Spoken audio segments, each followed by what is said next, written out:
Is this the week we'll finally get a Charlotte Hornets head coach? We'll talk about that. Plus, we'll talk about the NBA big men in the draft. Can the Hornets get their hands on one of them? And if they don't, is that the worst case scenario? We'll talk about all of that today on the Locked On Hornets podcast. You are Locked On Hornets, part of the Locked On Podcast Network. Your team every day. In a minute, cuz we live.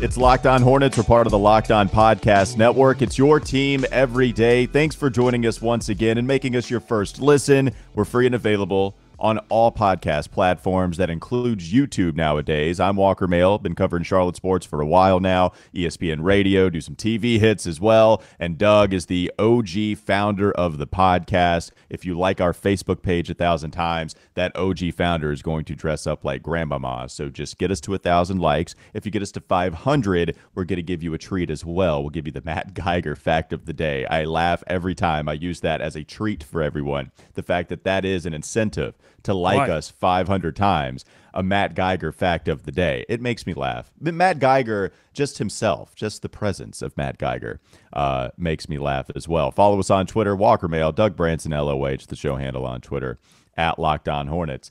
You know, Doug, it's been a while now since we've had a head coach here. The pause. Doug. Speaking of pauses, man, like Hornets have been taking their sweet time figuring out who the next head coach is going to be.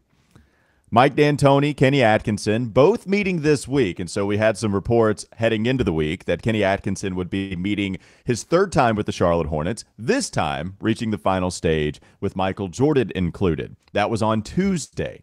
So he's already had his third interview. It was also reported by Woj that Mike D'Antoni would have his third interview with the team, also including Michael Jordan. And that was supposed to happen later this week. Could be today.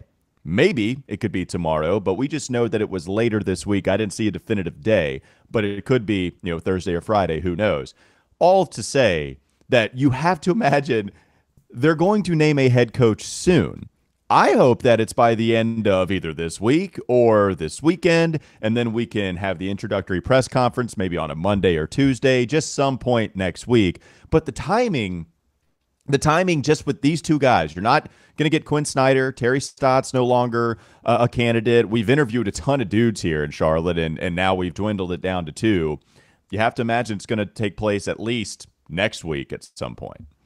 You'd have to think so. I mean, they've promised us a head coach before the draft, which is always nice to have a head coach before you draft, the future of your franchise. So, I would expect it sooner rather than later. But I saw a tweet from our friend James Plowright who mentioned, on this timing, it could get interesting because D'Antoni currently not coaching in the finals, unlike the other candidate, Kenny Atkinson. So that's a good point.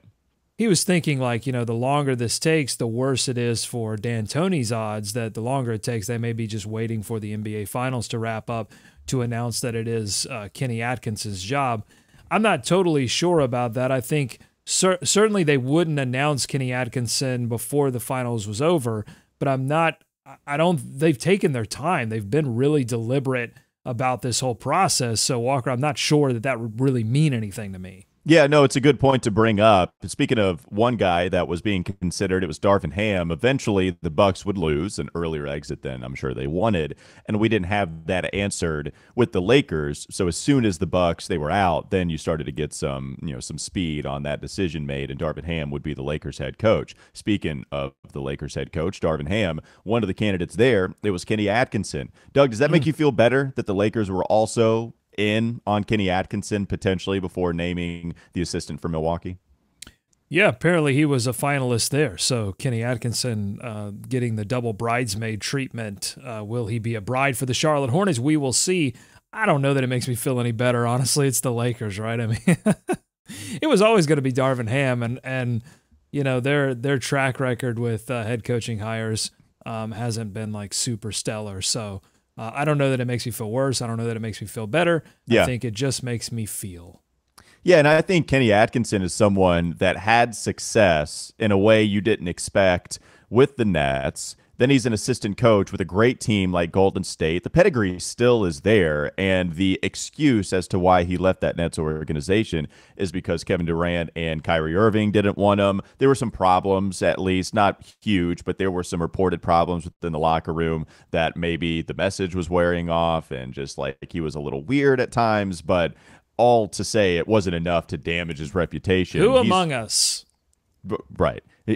Not enough to damage his reputation as far as never getting a shot again. Like Kenny Atkinson deserves all of these inquiries from Charlotte, from the Lakers, from whoever is going to interview him. But when you're up against a guy like Mike D'Antoni, you might be more inclined to hire him, especially when you have a star like LaMelo. Mike D'Antoni's done a good job with those guys that have the basketball in their hands all the time, or at least that it needs the possession you would like for it to start with the basketball in their hands. Well, that's what I would tell anyone that's anxious about this coaching hire. It's a big deal. I mean, this is going to be the person. They're taking their time with it.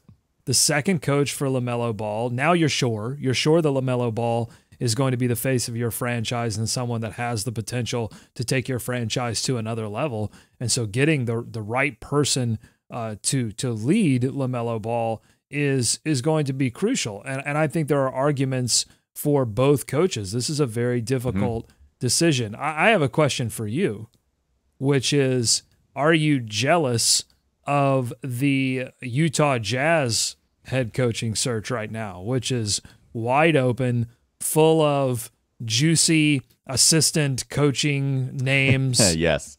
Yeah, so I mean, that's Sean Sweeney. It's just all of these Frank folks Vogel. Remember, don't forget about him. Despite us doing that many times, Frank Vogel is now. I feel like Vogel's still waiting for a call from the Hornets. Like, hey, am I getting that meeting with MJ? I've always wanted to meet him. Yeah, I know. Is it happening the second time, the third time? No. Okay. Well, see you later. See ya. But Utah is wide open. Are you jealous of that? Because the Hornets process started like that. But I think in the midst of talking to those coaches, they were like, wait a minute, we probably need to go and find somebody that's like a sure thing.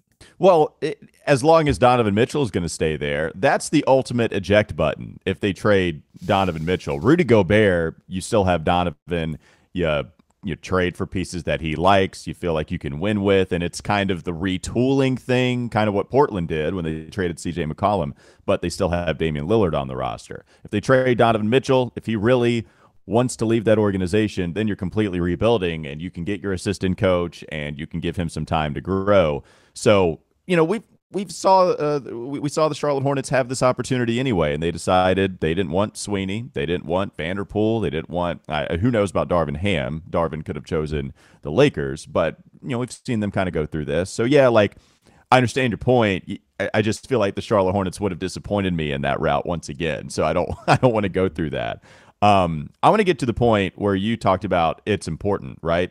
And I think the Hornets know that more so than they did in the last coaching search, because now there is a very clear goal that needs to take place next season where we all knew once Kemba was off this roster, hey, any win we're going to be really thankful for because we know we're not going to get a ton.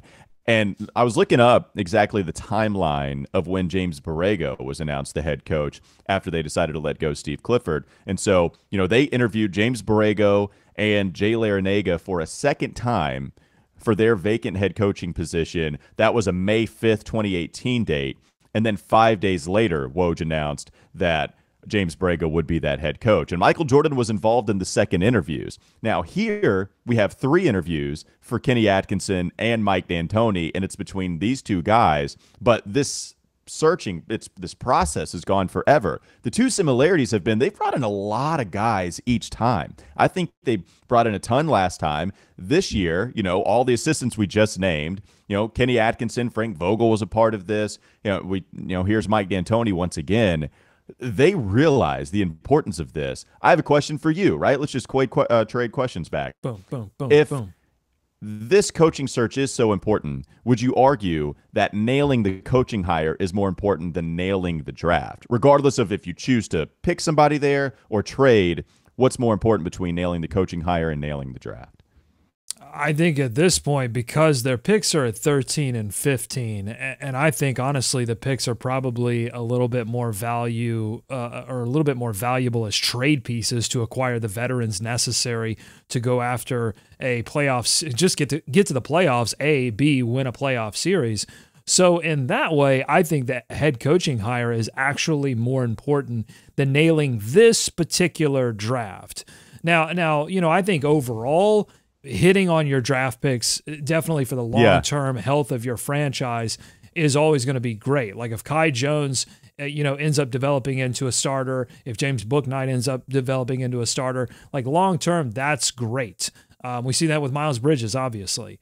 So I think long-term, yes, but on this particular draft and this particular head coaching search, I'm going to go head coach because you have to find the coach that's going to be able to communicate best with LaMelo Ball. They could possibly even, convince LaMelo Ball to hang around Charlotte for a lot longer, when we deal with that in a few years, and get these goals that they need to. These draft picks that whoever they are, Mark Williams, Jalen Duren, whoever it ends up being, is not going to be the difference maker to getting this team into the playoffs. Yeah, I agree. And I agree with your overall philosophy that usually it's more important to nail the draft. If you want to establish a good foundation for the future, and it's a players league anyway, you get those players a lot of times through the draft. It's really important to do that. But with this specific team, if you draft 2 rookies and you expect them to have a huge impact on what you're going to do this year as far as making the postseason or not, well, that's just a flawed way of thinking. A coach could come in and establish some different things to get you into the postseason, not get bounced in the play-in, or at least compete in the play-in and the postseason. And, of course, you have the LaMelo factor. You want LaMelo to have a good time in Charlotte. You do not want him to get frustrated with the lack of winning and the lack of getting to the postseason. The coach can have a direct impact on that right now. Now, if you wanted to talk about trading those guys for a veteran and you have that way of thinking when trying to figure out the rest of the roster to help LaMelo, maybe you can make an argument there.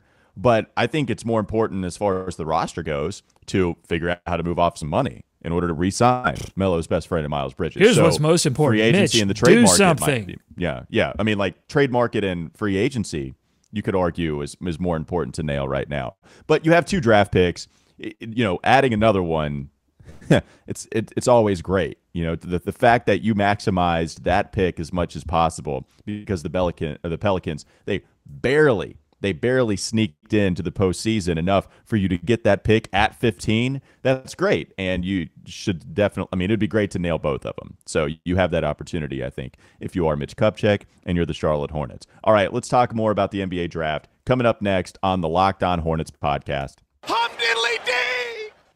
Richard Stayman of Locked On NBA Big Board joins us once again. We've talked a little about Mark Williams and Jalen Duren, but we're going to take a deeper dive, the difference between both of them. What are the chances that Jalen Duren could actually fall to 13 like we've seen in a couple of these mock drafts? Don't worry, we're also going to talk about some other big guys. Walker Kessler will give you an evaluation on him. And what are some of the second rounders you could hit on with the Hornets also selecting at 45? That's still to come. This episode is brought to you by Rock Auto. With the ever-increasing numbers of makes and models, it's now impossible for your local chain auto parts store to stock all the parts you need. Why endure often pointless or seemingly intimidating questioning? You don't have to do that anymore. You can save time and money when using Rock Auto because their prices are reliably low for every single customer. Go to rockauto.com right now. See all the parts available for your car or your truck. Write Locked On in their How Did You Hear About Us box so they know that we sent you. They have an amazing selection. They have reliably low prices. They have all the parts your car will ever need.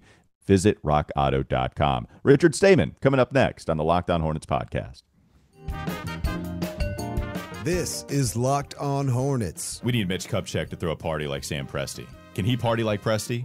And Russell Westbrook? Yeah, but who are you going to get to perform? Because remember, they got Nas. They did get Nas. Man, who is Mitch Kupchak getting to that party to perform? Can we get Nelly? No. Master P. Yeah, I hate you right now.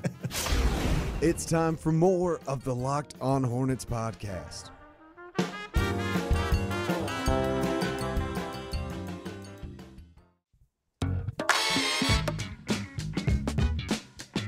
Locked On Hornets on the Locked On Podcast Network. We're company men. welcoming Richard Stayman from the Locked On NBA Big Board podcast. He talks all about the NBA draft prospects coming up, and he's done that a couple of different times with us this week. So we gave you the intro. He graded our draft that we had in the Ultimate Mock Draft just yesterday. That's coming up, by the way. June 16th is when the first selections are going to be aired on Locked On NBA. Doug, I believe we're going to be a part of that too. I guess we'll probably put together like some kind of 5-minute evaluation clip and then put that out there, and then the rest of the world can grade us too. Yeah, we got to get to work. Yeah. All right. Well, we'll do that. I'll let you do most of the work, and then you just tell me what you need, and I'll try to contribute as much as I possibly can. Richard Stayman doing a lot of work for us here on the Locked On Hornets podcast. Here he is right now. Richard Stayman of Locked On NBA Big Board joining us once again. Follow him on Twitter at Mavs Draft. Now, we already talked about the 13th overall pick being Mark Williams. Richard, you were a fan of that. You had so much praise for the entire NBA draft that we just concluded in the Ultimate Mock Draft. But you liked the 13th pick with Mark Williams, and you said you didn't think there was a big gap between Mark Williams and Jalen Duren, who could be that 13th pick by a couple of mock drafts that we've seen recently. That had not been the case, really any mock draft leading up until like the last week or so. Do you think there's a possibility that he could fall to Charlotte? Like if you wanted to put a percentage on it, what might that look like, and how good of a fit would he be here with the Hornets? Yeah, I'd say 10%. Just okay. He's the youngest player or second youngest player in the draft, and when you've got that title, it's really hard not to go top 10, especially with the talent and recruiting ranks and things like that. The hype he's had behind him, it's hard for him to drop. But the fit is an A+. I mean, again, you talk about what Mark Williams brought. He has lateral quickness, perimeter defense ability, and that's a big game changer compared to what Mark Williams has on that end. So what do you put the percentage chance that he literally falls to the Charlotte Hornets during the NBA draft? What I'm saying is he tries to go to the podium to accept the draft and he literally falls. They're big. Like, I'm sure that they trip He's over raw, right? I mean, from time to time. Yeah, I hope it's 17. Not. I hope it. Go ahead, Richard. Yeah, go ahead. Go ahead. I'm telling you to go ahead as if you Please need to answer this answer the question, Richard. 17% chance. All right. Wow, that's higher than him actually. Makes me not want to draft him You put his anymore. percentage chance of actually falling to the Hornets higher than his metaphorical chance of falling to the Hornets. That's incredible. Doug, if you can't get to the podium, you can't get to the court, in my opinion. So maybe we just go ahead and stick with Mark Williams. Let's just select him at 13. I do have a serious question, and I'm going to bring the percentages back. Okay, what do you put if the Hornets do draft Jalen Duren at 13? What's the chance that he actually play off the bench? I mean, I don't think he's ready to be a starter. I don't think anyone thinks he's ready to be a starter. But, the Hornets just got through a draft where they had 2 first-round picks and neither saw the floor for that much in the regular season. What do you put Jalen Duren's chance of doing that? It's tough because we don't know the coaching situation quite. Like Borrego, for whatever reason, just hated young players, which always blew my mind because, I mean, even in Orlando, he was the same way. And it was like, did you look at the roster you have here? Like, I don't know what you were expecting, but so I think it's hard. I think with Jalen Duren, I would not expect him to start, especially if like Mason Plumlee is still on the team. I feel like they're going to let him start half the season, and then, which I know isn't like exactly what Hornets fans want to hear. That was tough. Yeah. But yeah, I mean, Duren in theory, I think he could, end of the season, there's a chance he could close and start some games. And I saw you tweet about Mark Williams. You kind of went on a little, thread with just some of the video clips you were looking at with him. One thing that I have tried to bring to the attention is that the shooting touch is there with Mark. Like, shut up about he didn't shoot a lot. Touch this, I get it. And touch that. Thank you, Doug. I think that he does have a little touch with Mark Williams does. Yes, I am obsessed with it. You seem to think that there's also a little bit better passing ability than it's given credit for to Mark Williams. I think Jalen is awesome, right? I think out of like the short roll, I think he does a really nice job in the high-low game. I think we saw that at Memphis where he's able to just have some nice over-the-top passes when he was working with another big guy down low. I think that's really a part of Jalen's game, which separates him. You do think that's in Mark Williams' arsenal a little more so too, though, right? Yeah, Mark just didn't have the chance to show it. Like, you look at Memphis, they didn't have a point guard. Duke had 5 NBA players starting. So it's obviously you're not going to get equal shares in that way. But I really like the shooting touch as well. You look at the free throw percentage, meets the bar, 73% is really good for a big man who isn't known for being a shooter. And also, he took 9 jump shots this year, made 5 of them, and the form doesn't look that bad. I don't know if he ever goes to a 3-point shot just because his shot is so ridiculously effortless. It's almost too effortless, but from the mid-range, I think it works. So with Mark Williams, okay, I really want to know if he passes like the wants it test. Do you view Mark Williams as a guy? Does he have that dog in him? Is that what you're asking? That's what I'm saying. Like, does he? Because it's the toughest thing to gauge in all of these players, and I don't know if you even have a good answer for it. But I want to know: is this a player that wants to be great? Hard to say. He's a guy who he was pretty rough last year as a freshman, came back, and there's a real argument he was the second best player on Duke. He was the ACC Defensive Player of the Year. Really just improved in every single way across the stat sheet, across the eye test, all of it. He looked a little bit more mobile. I think so.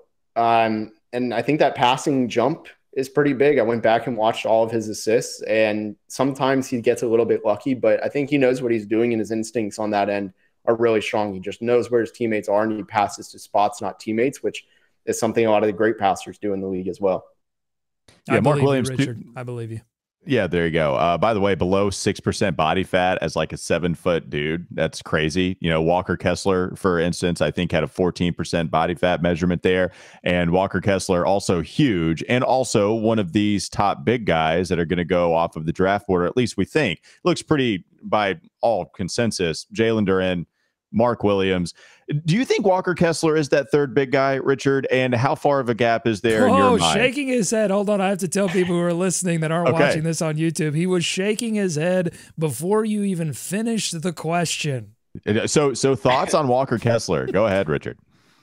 Do you want me to start with the positives or the negatives? You're shaking your head. No, you have to start with the negatives. Okay, well, somebody's going to turn it off right after and paint me as the worst guy ever, but I'll take it. I have him ranked actually in the 70s. I would not draft him. Okay. What? I don't. Hey, that's so low. Wow. I remember the Levitard show doing this when Chris Sims ranked Blake Bortles as the 75th quarterback. I almost want you to name all of your prospects before 70s. you reach like that's Walker you Kessler. You wouldn't take him in a pickup game. Hey, listen, Doug, we've talked about this. Like I did. Like that's local Y. Like you're not even picking him up at the local Y at 70. He's taking Walker Mail before he takes Walker Kessler. At least give me a 60 spot. Come on, at least. All right, give me the evaluation on Kessler. Yeah, so for me, it's just I don't see a lot of it translating. He likes to sometimes shoot threes. Let's just start with the offense. Likes to shoot threes. Zero confidence in that happening. The shot just looks awful. There's really no percentages, I don't think, that back it up from him ever being a reliable threat. And then his one weapon on offense is he stands at the basket and catches lobs. Like, he is very good at catching lobs. I want to give him credit on that. I think he can be a pick and roll guy, but he's so slow. So, like, his rolls are not good, and a team can just stop him. Like, it's almost the same way, like, yeah, Boban could be a great roll man because he's so massive, but he's so slow and negates it. And, like, there's a reason Boban doesn't play. To me, the negatives, though, are just it's a long list. It starts with the shot blocking. He hunts a lot of those blocks. Yes, historic numbers, but he also got to camp out in the paint a lot. I worry about how it translates. He really throws his body into guys. He's going to get a lot of fouls. If he went from an elite college shot blocker to an above average one, just that, not a crazy drop off, I don't think he'd be much of an NBA prospect. Like, there's a kid, and I say that because there's a kid at Western Kentucky, for example, Jamarion Sharp, who's 7'4", and had very similar numbers.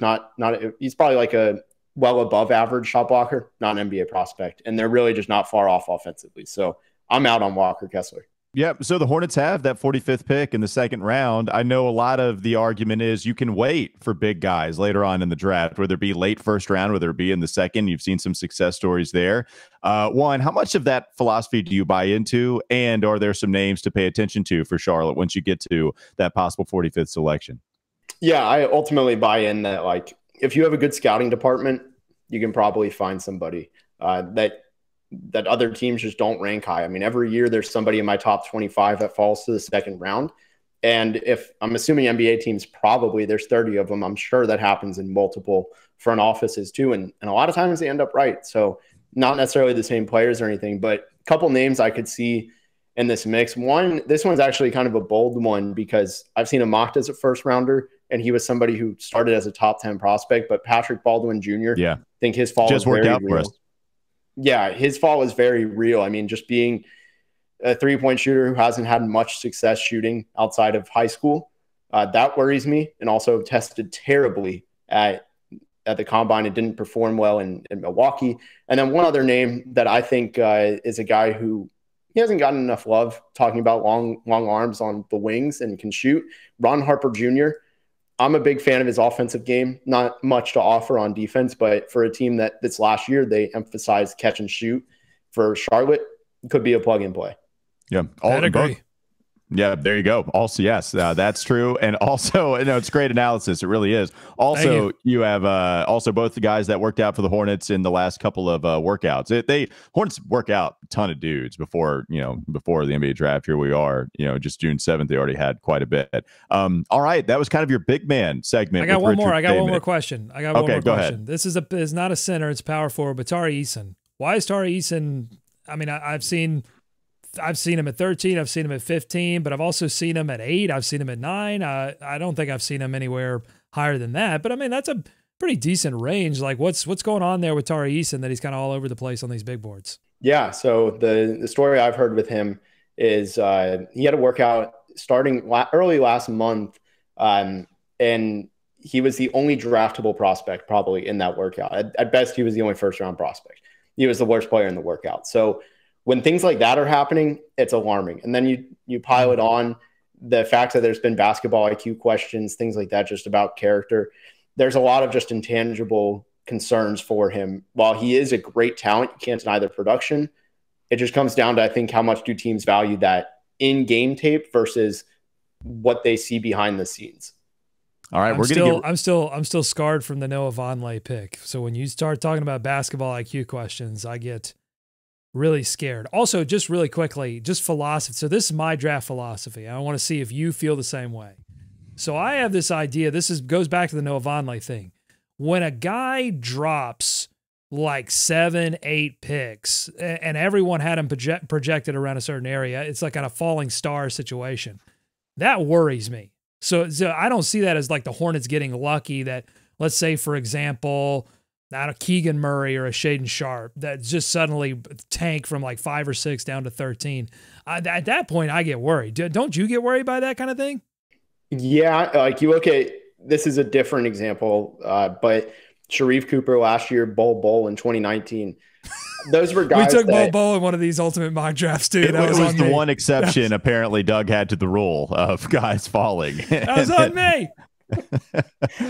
Well, those are we did trade back. To be fair, round. we traded back. I think we got some assets in return. We traded back. But yeah, guys like that worries me when they fall in that deep. When it's something like they were mocked at 5 and they go like 13 or something, like, some a little bit of intrigue. But I think a lot of teams overthink stuff at the top. I think in the bottom half of the draft, that's a real concern that they said, no, we can't afford to take this swing. And to me, that's the second round falls are scarier than the first one. So I don't read a ton of those first round falls, but I do get it. Yeah. Okay, Walker, you can end the segment now. I've hijacked it twice. No, and I appreciate you, instead of just letting me end the segment, you jumping in to tell me that I can end the segment, therefore prolonging the segment. That's really good. It's Locked On Hornets. Richard Stamen has one more segment to be on with us. We're going to do a name game, throw a whole bunch of prospects at him, and then find out who the best fit is with LaMelo Ball. So that's still to come. One more segment with Richard Stamen on the Locked On Hornets podcast. Subscribe to the Locked On NBA Big Board podcast or else. Walker Kessler in the 70s. All right, let's dig into that in the third segment, plus a little more on some of the big guys we just discussed there with Richard Stamen. Great stuff from him. I'm happy to have him on for even another segment that we're going to air tomorrow. That's a Friday to end the week, so some good stuff there. We really appreciate it. Don't you love a chewy chocolate brownie? What about a caramel brownie with caramel swirled on top? So good. What if I told you that you can have all of that chewy, chocolatey deliciousness plus 17 grams of protein. You're in luck because caramel brownie bars are available at Built.com right now, and you got to act fast because they're a fan favorite. Forget about dessert. These are better than dessert. Plus, the macros are unreal. 130 calories, 17 grams of protein, and there's only 4 grams of sugar. I would replace a regular brownie with Built's caramel brownie bar in a heartbeat. You can too. Go to Built.com. Use promo code LOCKED15 and get 15% off your order. Use promo code LOCKED15 for 15% off at Built.com. Let's talk about what Richard Stayman had to say about some of the big men there coming up next on the Locked On Hornets podcast. This is Locked On Hornets. To start this off, we all know about LeBron and how he built a school and it got a lot of fanfare. By the time 2019 closes, Bismack Biyombo is planning to have 6 schools. Take that, LeBron. It's time for more of the Locked On Hornets podcast.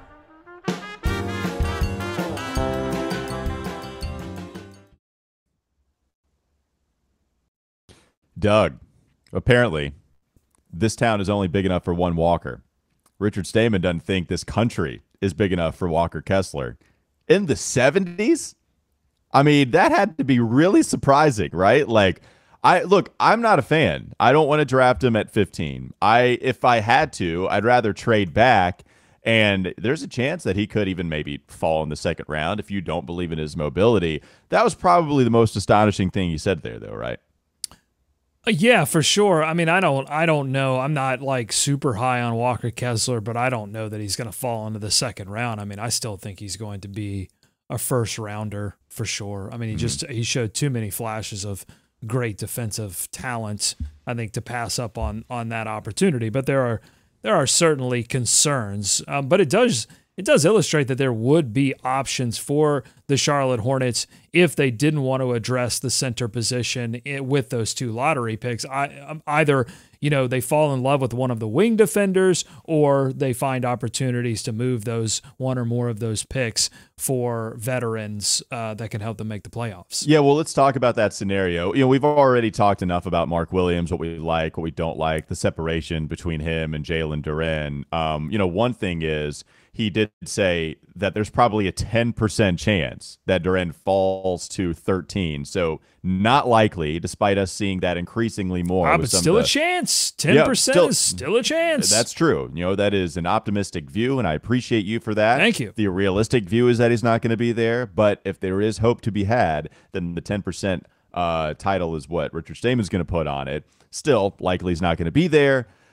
What if Mark Williams isn't there too, Doug? Because that's when it gets pretty scary. And we've kind of operated under the assumption that he is going to be there, at least one of them. And really, Mark Williams ain't going to get drafted beforehand. But if those 2 guys are gone and Walker Kessler isn't considered really in the same neighborhood as those 2, at least by Richard Stayman, everybody's going to have their different evaluations. But I told you I wouldn't draft Walker Kessler at 15 if both of those guys are gone. It still is unfortunate because it's just a great way to get somebody in the system that can help now and hopefully improve if a Mark Williams is there. But if he's gone, is that worst case scenario? I don't think it's worst case scenario because I think there are also a number of wing defenders that they could look to add, whether it's Ochai Agbaji, and that's a guy that's a veteran who can come in and actually is one of the players I think could come in and actually contribute to this team. Maybe not significant minutes early on off the bench, but some contributions by the end of the year. Agbaji's someone that can lock guys down on the wing and help out in that area because the Hornets, their defensive issues were not just the fact that they lacked a solid rim protector. It's the fact that they couldn't, it was both. It was yes and. They couldn't stop the ball at the point of attack, and then that leaked down and had everybody rotating, and that allowed teams to dominate in the paint and from 3 if teams are good enough to kick it out and move the basketball. So the Hornets have to address both of those things. And honestly, I wouldn't be surprised even if Mark Williams is available. Like I'm not, everybody's talking about him that it makes the most sense. But if they also feel like if they had Agbaji in, they've worked him out, if they feel like that's a player who can come in and actually contribute and they really want to make one of these lottery picks work for them as soon as possible, and they maybe they like Kai Jones's development in Greensboro, and they think he's going to be ready to cook sooner rather than later.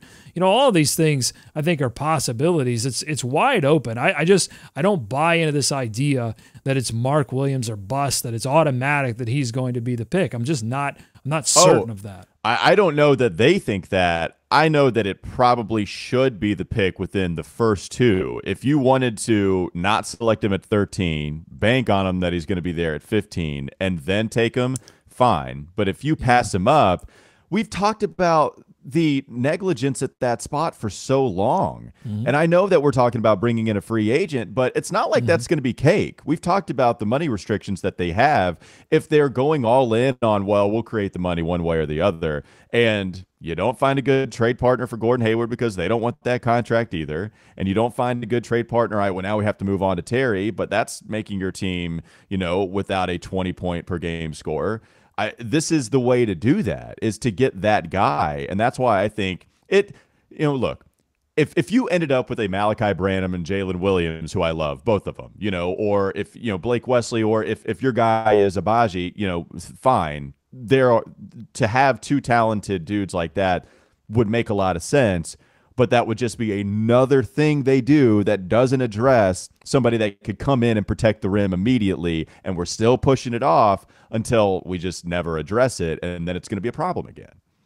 Yeah, no, they have to do something. If it's not going to be Mark Williams, do something. Yeah, please just do something. We are tired as fans of watching this defense just be a sieve and allow buckets at the paint with ease, and they just can't move offenses around. Offenses know when they come in, it's like we've got a free lane to the rim if we're aggressive enough and we're physical enough to do it. And I would just like to see someone, I think back to the Dwight Howard experiment, and certainly it wasn't an ideal fit. There were a lot of reasons why, mostly because they had contracts they were trying to get rid of, that Dwight Howard was a member of the Charlotte Hornets, and he had his own fair share of defensive issues. But like the one thing I did enjoy is when someone came into the paint, they had to think about it. They had to think about it for 2 seconds, and they just that was when Dwight had not quite do that. Yeah, that was when my bad. Yeah, that was when Dwight had not quite given up on, you give me the ball in the post and I can make something happen for us. And then I think after his year with Charlotte, where it didn't go so well, I think that's when he finally started to buy into a big man, high energy guy off of the bench and actually do some good things with the Lakers. But, if you don't have Mark Williams or Jalen Duren in play, does it make you try to force a trade a little more so on draft night? Do you have, they have to have that plan in place. It's really poor if they don't, right? I have to imagine they would. So does that make you kind of force your deal with the Spurs? All right, we'll give you this too, just something like that. Is that something that, is more in play if they're both off of the board, or you say, all right, we'll just get 2 other talented players that we really like, even if they don't play that center spot. Well, what's really interesting, Walker, is that if the Hornets do draft Mark Williams, okay, let's say he is available, it would be the first time they would really be drafting for need, like specifically for a need that we all know they need and they know they need. Be the first time that they would do that under the Mitch Kupchak regime. They have been very staunchly BPA, best player available. So I think if Mark Williams is gone and Jalen Duren is gone, I don't know that forces a deal necessarily. I think it really cements, okay, now we're going BPA. If there was any chance we were going to draft for need, that's out the window. Best player available, whether that's Branham or, they may fall in love with Jalen Williams and say, forget it. We're scooting them all the way up to, forget 20, forget 25. We're scooting them all the way up to 15. Yeah. No, and it's a good point. That is the way they've operated. And then in the second round, they might have taken those chances on Vernon Carey, Nick Richards, a couple guys that come to mind. And even Kai Jones, they knew that he wasn't going to come in right away and contribute last year. Very interesting question about him coming into this season. If they don't have those 2 bigs available, you don't like Walker Kessler. I wish I would have asked Richard about Christian Coloco, who I also like from Arizona. Maybe if you do trade back, let's say you trade back from 15 to 20 or in the 20s, somewhere around there, I think he would be the next guy I'd look at. if you are desperate to fill that 5 spot and you take whoever at 13. One guy real quickly, he also mentioned at 45 when we asked, is there anybody interesting in the second round that could potentially go to the Hornets at 45? And he said Patrick Baldwin. This is somebody that's already worked out for the Hornets a little bit earlier this year, Doug, or this offseason.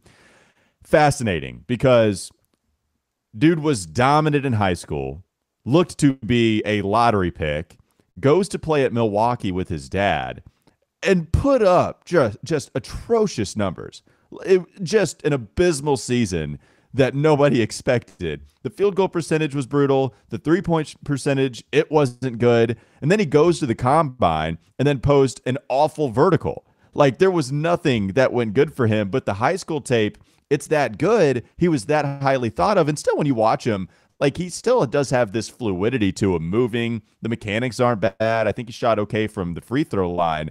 But it was just so bad that he's not going to be a lottery pick. He very well might fall all the way to 45. And so that would be kind of like the swing for the fences type of selection that just might work out. He's 6'10" and could put the ball on the deck and shoot like that. So that's the reason he's so enticing. If you don't know about Patrick Baldwin, do you like that idea, Doug? Do you like that philosophy of swinging for the fences at 45 rather than saying, hey, let's get the guy that we think at least is going to work in the NBA, even if it's not going to work at a potential star level?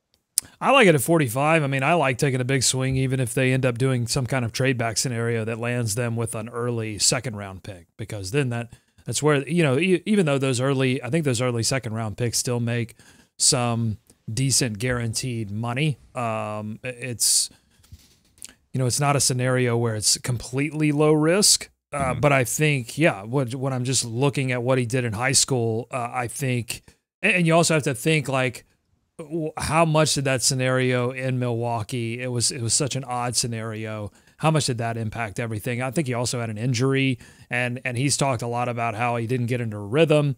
That kind of scares you a little bit because, all that talk of like coming back from an injury and rhythm really, I think, points to like mental toughness, and the resilience kind of factor that I think really can make or break an NBA career.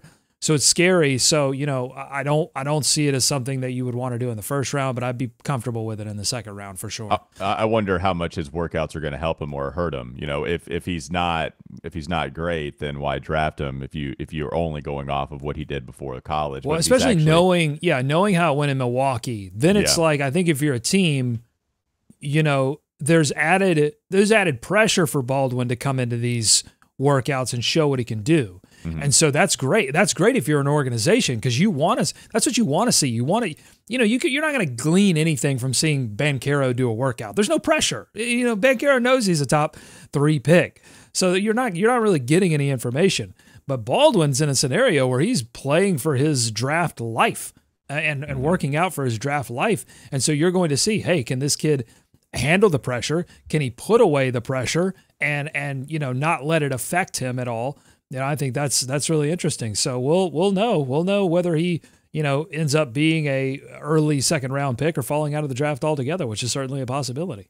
Lots of fun with Richard Stayman. We have one more segment. We'll air tomorrow. We'll find a way. What a segment it is! Oh boy. I mean, we were starting to go off the rails even in that last one, and then the third segment, it's all over the place. We play a name game.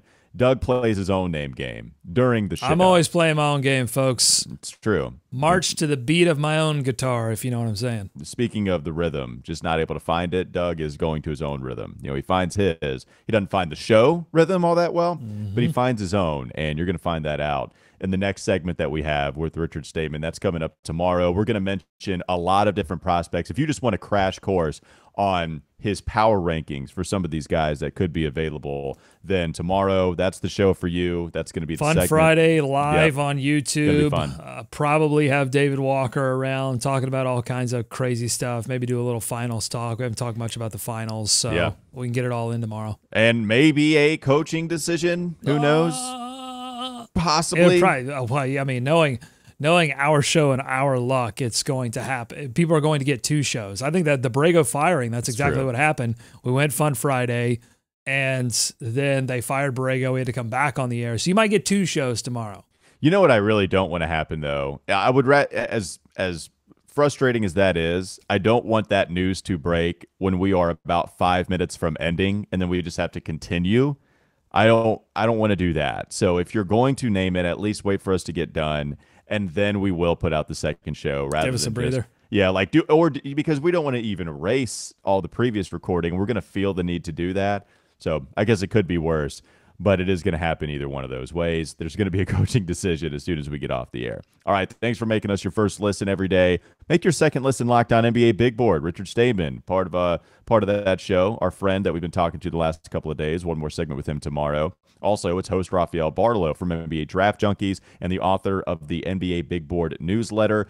They're joined by Sam Ferris and Leif Tulin, giving fans an in-depth look into the NBA draft, mock draft, player rankings, and of course, big boards. It's free and it's available wherever you get your podcasts. It's going to be a fun Friday tomorrow. Have a great rest of your day.